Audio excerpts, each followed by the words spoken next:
Good morning, friends. It is so early.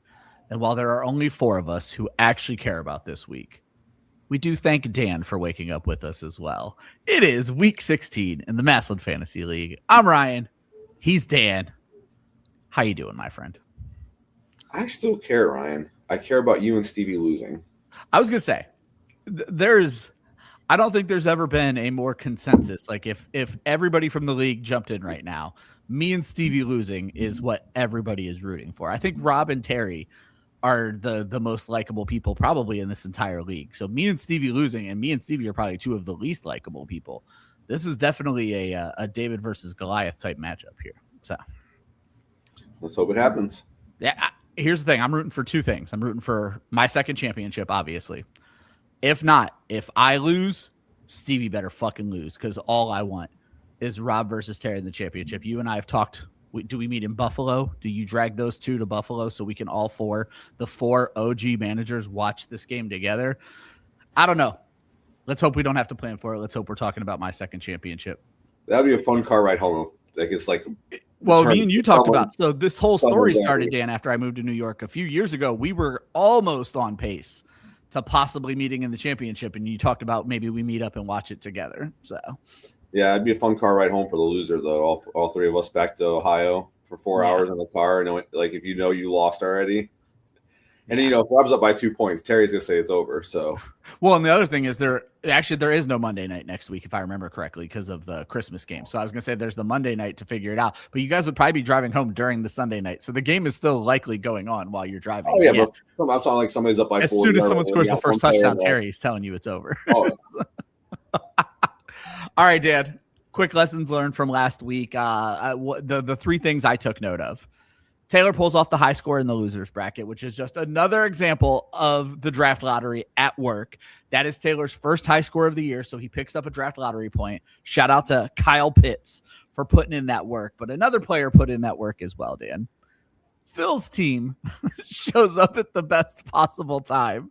Trevor Lawrence with 6 touchdowns. He outscored your Joe Burrow by 50.17 points. And I want to give a shout out to Darren, who found a fun fact of the week. Every underdog in the losers bracket won their game, though both favorites won on the playoff matchups. And then this one's kind of boring, Dan, but I was struggling to find a third fact.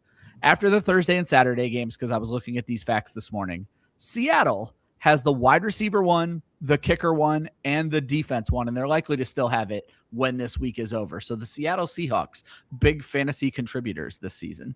I mean, they really have been. I mean, they definitely impacted our league with Taylor always starting Sam Darnold the wrong weeks. That's so very true. So very true. No, Phil's team did show up. I think the biggest takeaway from that is that Phil doesn't know the difference between the consolation bracket and the playoffs. That was pretty funny. You and Darren went at Phil pretty hard. He called you guys the Grinch. Yeah. That's interesting. Darren said something else I found interesting, but yeah, shout out to Darren, who has really, since you and I started this show, I've been kind of shitty in the league chat. Definitely not like I used to be. Darren keeps the league chat alive. I give Darren a lot of credit for that. So, yeah. But yeah, overall, good week. Let me get the bracket up here. We can start talking this week. I do have a little surprise for you at the end of the show, Dan. I think you're going to enjoy it. Can't wait. Last week, I went 3-3. You and Darren both went 4-2. I am 8 wins ahead of you. You are 8 wins ahead of Darren. It's going to take a bad week for you guys to catch me, but it is what it is at this point. You guys both beat me last week. In the upper bracket, Stevie drops 150 points on his bye. I only dropped 118, but I did not start a kicker on my bye. Terry and Rob P, one of the closest playoff matchups we've ever seen. 0.7. Terry sneaks by Rob P, but Rob Motts beats the shit out of Kenny Edelman. So we have me versus Terry. It's hard for Kenny to win unless there's like 4 guys on his team are having the best weeks of the season at one time. Yeah, I mean, that has truly been Kenny's team, is 2 or 3 of his 4 guys pop the fuck off every single week. So didn't happen in the playoffs. And then Stevie versus Rob Motts. I'll scroll to the lower bracket real quick. I'm not even going to bring these matchups up. Yeah, I'll just leave the bracket up and then we'll talk about the real matchups because I'll be honest, Dan, I did no actual analysis. I did look at each game and picked my winners.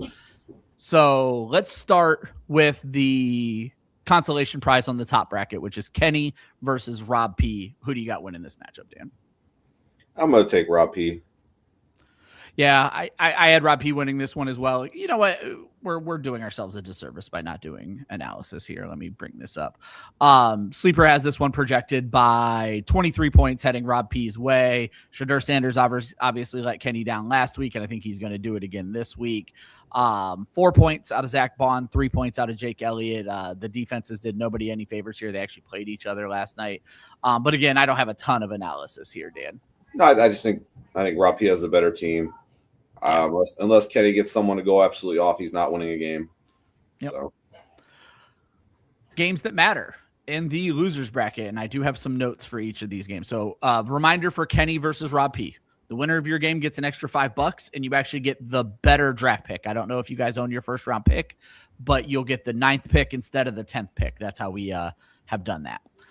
For the Phil versus Taylor game, the winner of this game gets 1 point of luck in the draft lottery because it will be your second win in the losers bracket. Plus, you'll be in the championship, so you'll be playing for another point of luck next week. Right now, Sleeper has this one projected towards Taylor for a 25-point victory. Taylor is already up 15 points after the Sunday and Thursday games. Both of them got good games from their wide receivers, and then Taylor also got 14 points from his kicker, which is a big help. Dan, I'm going with the favorites here, and I think I'm actually going with the favorite on this whole bracket, so I am taking Taylor in this one. I'm taking Taylor as well. I don't expect Phil's team to be able to perform like that for 2 weeks in a row. Yeah. I do love one of my games last week. I said it feels weird picking Eric with as bad as his team has been. And then I pick Eric and Darren beats the hell out of him because his team drops 53 points in back-to-back weeks. Darren versus Greg, same exact situation as the last game. The winner of this game gets 1 point of luck in the lottery, and they get a chance to play for another point of luck next week. I'm going to pick Greg, Dan, and it felt weird. Right now, Sleeper has Greg winning this one by 8 points in one of the most pathetic scores of the week. And I had to go in and look to see why. Darren's team just sold him this week. Colby Parkinson, 3 points. I don't think Darren watches any of my other shows, but I'll take the blame on that. I told everybody to start Colby Parkinson this week. Blake Corum, 10. Jason Myers, the number 1 kicker in fantasy, 2 points. The Seattle defense, the number 1 defense in fantasy, 1 point. Not that Edge Cooper did much for Greg's team, but overall, when I broke this one down, I do like Brock Purdy a little bit this week. I am giving the win to Greg. I'm going to go Greg as well. I think normally Darren's team has pulled off some wins here at the end of the season. But Dart going against Minnesota, I don't trust that. So I look at who has the best players here, and I just think that with what's left with matchups and their best players, I'm going to go Greg. Yeah, I was trying to pour water on Dak Prescott last week and got some pushback from my friend Joe Zolo. Minnesota over the last 5 weeks has allowed the fewest fantasy points to quarterbacks. So Dart, not a great start this week. Horvath versus Metzger, and now the what's the word I'm looking for? What you're playing for changes down here at the bottom. I'm blanking on words at 8 a.m. So the winner of this game still has a shot at a point of luck because you're going to play somebody next week, and then that'll be for two wins in the losers bracket, getting you a point. However, new this year, just to remind everybody, the loser of this game and the next game will face each other next week, and the loser of that game loses a point of luck. If you win no games in the losers bracket, you are losing a point of luck. So you need to get this win. Dan versus Horvath.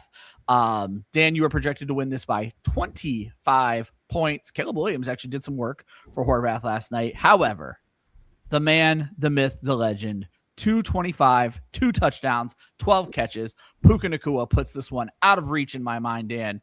You take the win because you also have one of my favorite players in fantasy football this week, Joe Burrow. Yeah, I think I take the win as well. 40 points from Puka. I better take the win. Yeah, right. And then speaking of huge games earlier this week, Eric gets Matt Stafford and Kenneth Walker to show up. And not to mention, he had a pretty good Thursday as well. Meanwhile, JR has stopped paying attention. His whole team is on IR. He is starting all of his IR guys. Not a ton to analyze here, except, Dan, we could possibly see the worst beating in league history if Eric's team continues to pop off. That'd be funny. I'm a little disappointed that because I have JR's first round pick. The luck would have been nice. Would have appreciated that. But I'm sure that's why he is not setting anything. So.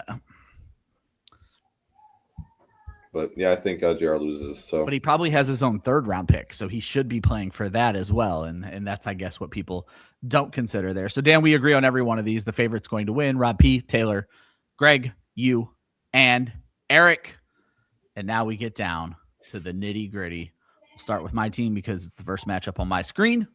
Me versus Terry Wagner, 2 OG managers. Terry has never won a championship. I have one. 127 to 112. Sleeper has this game, me winning by 15 points.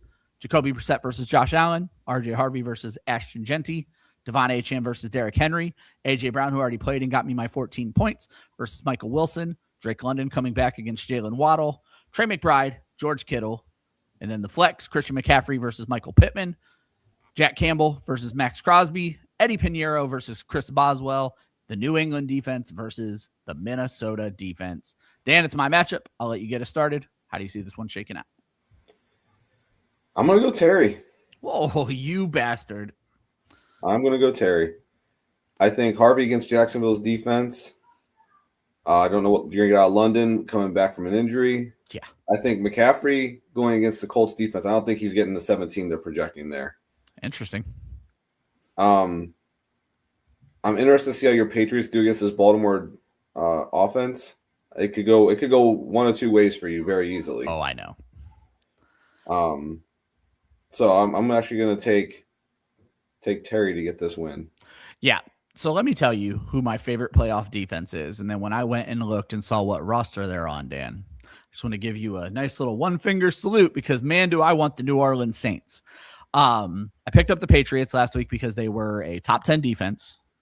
Then they got their asses kicked by Buffalo. And so to say I am nervous is an understatement. But while we start with the defense, do you think Terry regrets his last-minute defensive swap? Because despite allowing 38 points, the Rams put up 13 points for Terry on his bench, and he must have changed that at like 5:55 because I had looked at this game on Thursday, and he was still starting the Rams.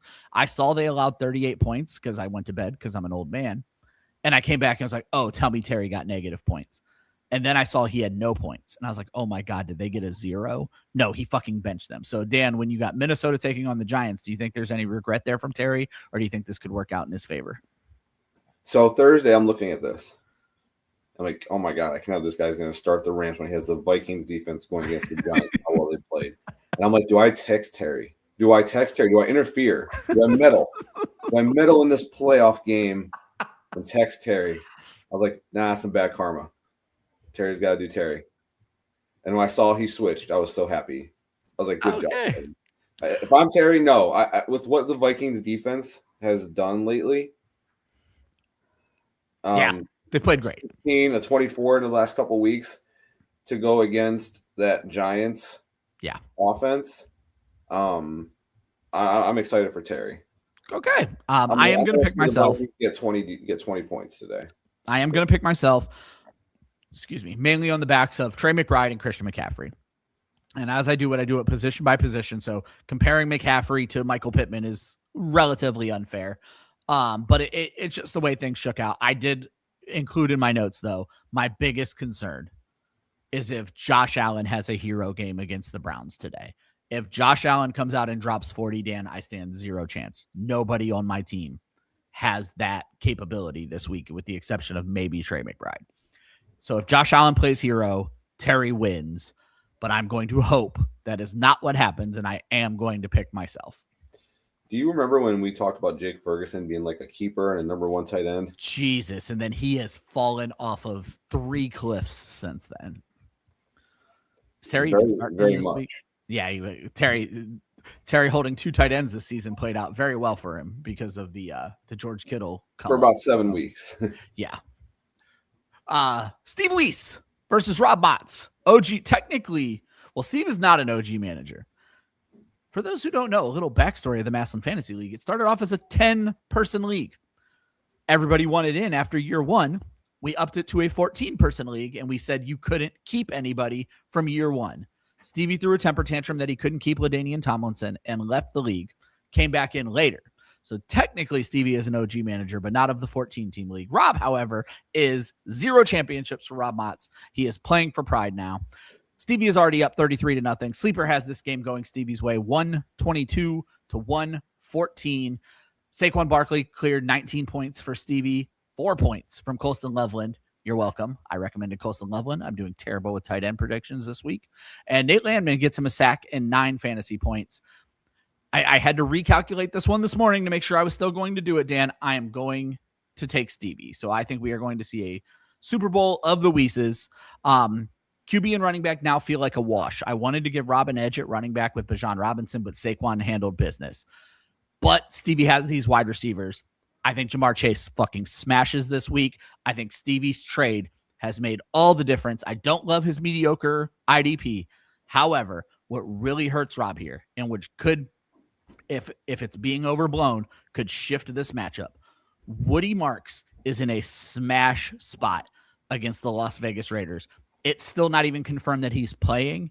And the first alert I got this morning is that Nick Chubb is playing. I wish we could have seen Woody Marks healthy from last week coming into this Raiders game for Rob Motts. Unfortunately, we don't get that, and I'm giving the win to Stevie, mainly on the back of Jamar Chase.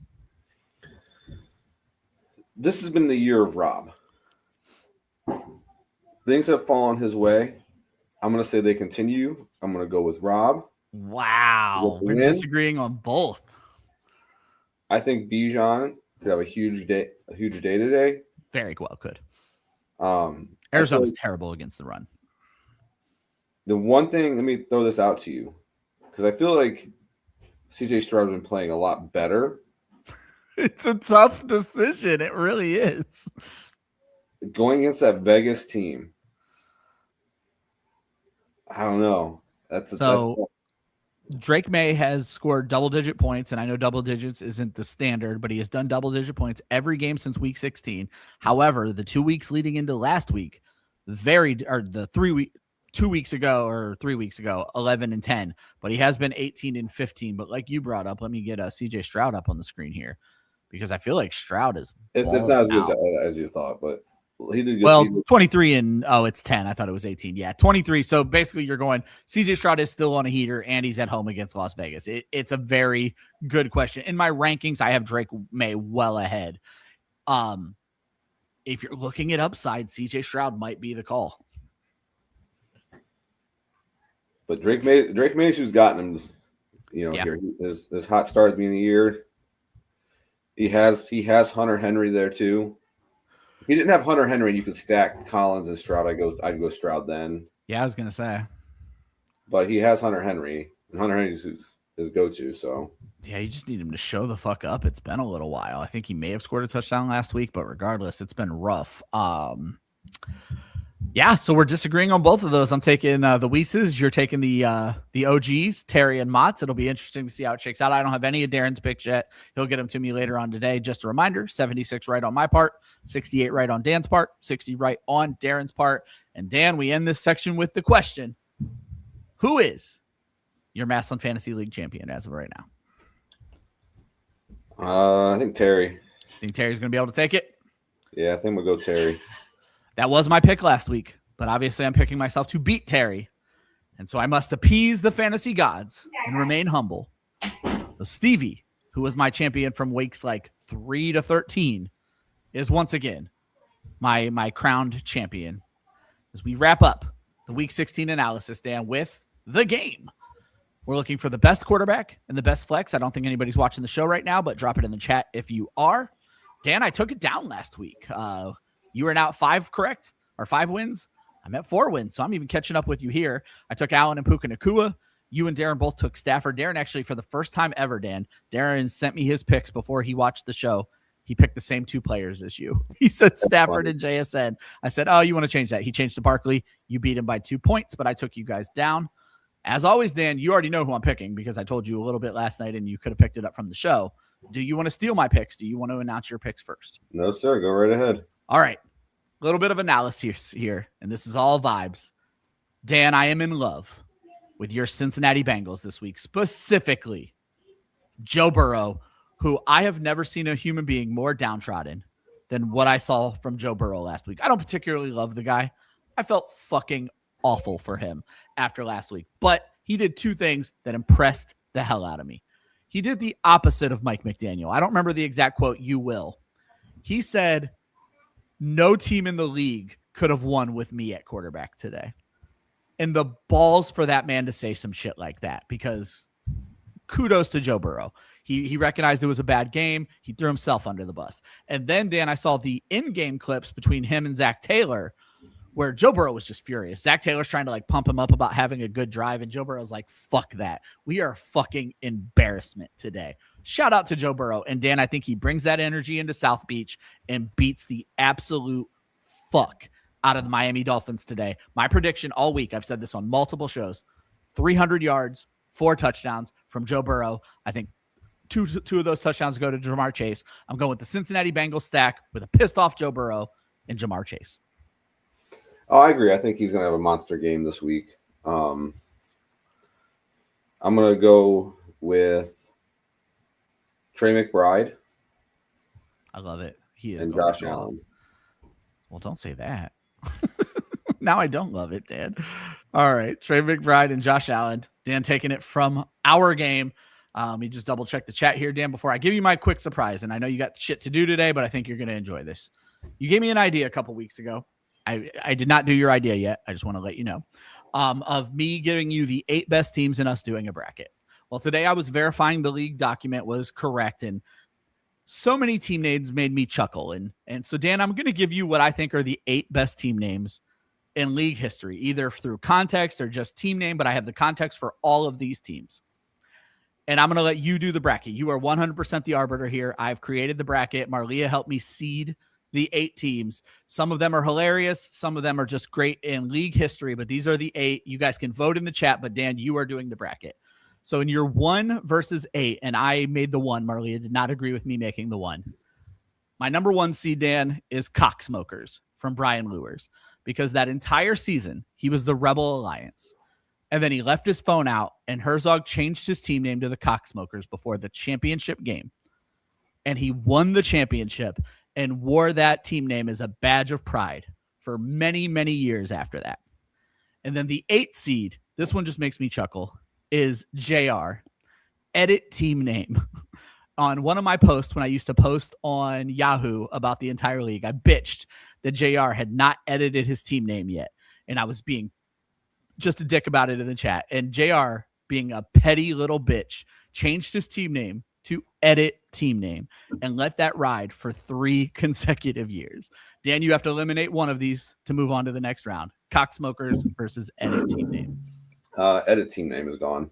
All right, Marley. Not that his team, not that it's not funny, but having someone else change your team name because you left your phone out is pretty funny.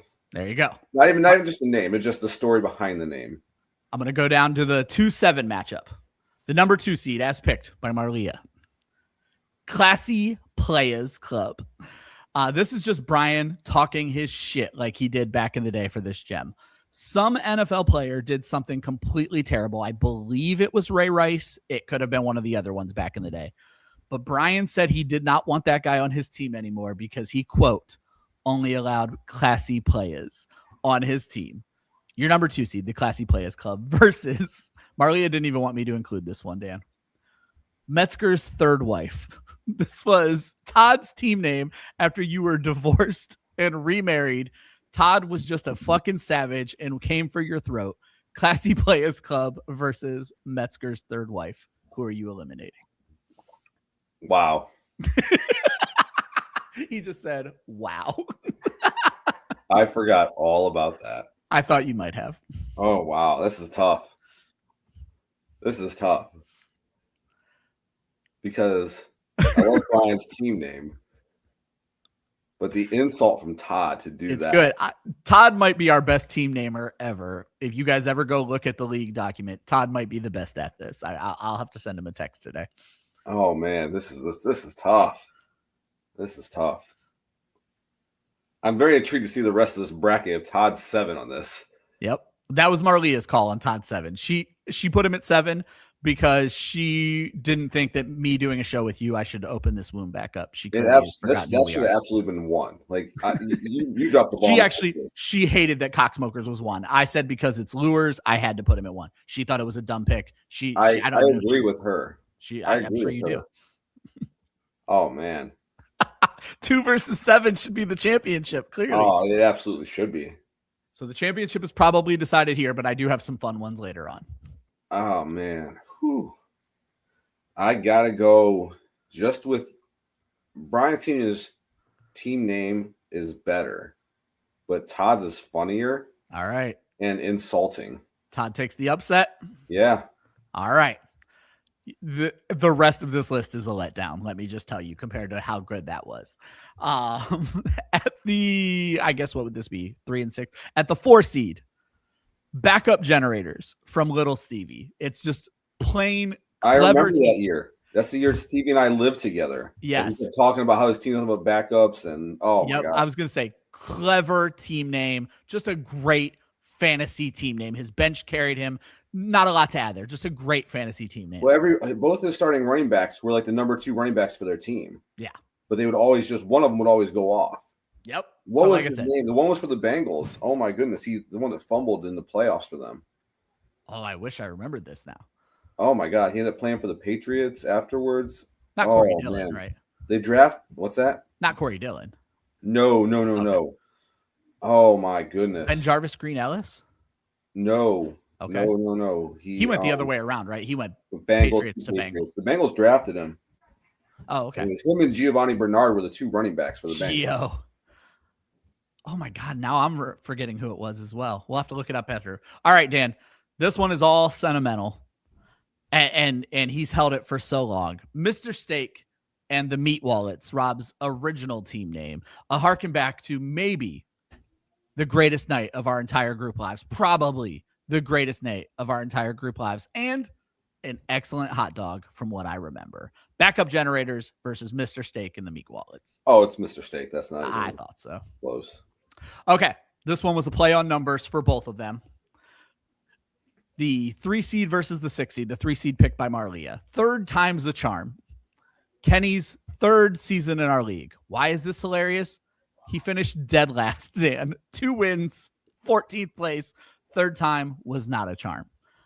And then one of my particular favorites, 3 and 10, my ass. For those new to the league, I used to do entire team write-ups on the Yahoo message board with a predicted record. And I predicted Todd to go 3 and 10. He immediately changed his team name to 3 and 10, my ass. His record at the end of that year, 2, 10, and 1. 1 3rd time's a charm. What's that, Dan? 1 point away. 1 point away. 3rd time's a charm versus 3 and 10, my ass, Dan. 3 and 10. Sorry, Kenny. All right, Dan. Now we move on. Now it gets interesting. Let's start at the top. Cocksmokers versus Mr. Steak and the Meat Wallets. Oh, Mr. Steak. Mr. Steak is the winner. Yeah. All right. Cocksmoker's gone. And then I think Metzger's 3rd wife takes down 3 and 10, my ass. Both Todd's team names, right? Yeah. Battle of Todd. All right, Dan. And now the only thing that matters. Mr. Steak, the greatest night of our lives before your first marriage, or, according to Todd, your soon-to-be 3rd wife. What is the greatest team name in Massillon Fantasy history? Mr. Steak and the Meat Wallets versus Metzger's 3rd wife. Oh. I just realized I should have had us big on the screen while we were doing this, but it doesn't matter. Everyone could have saw the anguish on your face. Oh, man, that's tough. Someone is watching right now. This is the worst time to have come into this show. Just because it was such a great time with all of us, I got to go with Mott's. There you go. I'll make sure I text him. Robert Warren Mott's, Mr. Steak and the Meat Wallets, the greatest team name in league history. Eventually, Dan, I will get that other bracket together, but I was inspired this morning. I had some time to kill. That wraps up. That was fun. That was fun. I thought you would enjoy that. Bring a smile to your face. In your opinion, in that bracket, who do you view as the best team name? For me, for context, I put Mr. Steak on here for this reason. It is Mr. Steak, but number 2 for me would have been 3-10 my ass, because the league was just something else at that point, where this show exists because we lost the message board on Sleeper the way we used to have it. Like, I used to have messages every week, and this show has kind of taken that place. So 3-10 my ass for that motherfucker to be so mad that I named or called his team shit, and then to be just absolute shit for that entire season was just chef's kiss. I appreciate that. But no, Mr. Steak in the Meat Wallets, for Rob to even remember that, because that was not his team name for years. I don't know if he changed it the next exact year. I'd have to go look at that. He did. Okay, he did. It was quickly, because we went the beginning of August for that trip. I believe. Oh yeah, it would have been okay. So and then the fact, and then Dan, I love that Mr. Steak has grown with us as a league. So it was Mr. Steak in the Meat Wall. It's a childish name. Later on, Dan was like, or Rob was like, look, it's just Mr. Steak now. Like, I'm not a pervert anymore. It's just, now it is Mr. Steak Esquire. This gentleman has grown from a hot dog vendor. Doesn't Esquire mean like you're an attorney? Like, shout out to Mr. Steak. Very much appreciative in his growth. Here's the thing. Like, just, I mean, everything about that night just is league history. I mean, like, it's you falling asleep at the counter at Mr. Steak and then giving that guy who knows how much money as a tip because of how drunk I was. If you guys have not heard that story, we'll share it some other time. I'm going to get Dan out of here. He has hockey and a lot of other shit to do. Dan, that wraps up the week 16 episode of the Massillon Fantasy League. What do you got? Parting words for our friends. Have a great weekend, boys. Love you guys. I hope Rob and Terry win. I hope Rob wins. I hope Terry falls flat on his fucking face. Terry, I'm sure you're really busy today. You're not even going to have time to watch football. But I let Brian know we were also playing. So I hope Brian's just asking you a ton of questions about, hey, how's it going against Ryan? And I hope you just have to be like, well, it's not going so great. Fuck you, Terry. Hope today's a terrible day for you. Go Jacoby Brissett. He's the only person that matters. See you guys next week. I hope Brian told Terry to switch that defense and it costs you the win.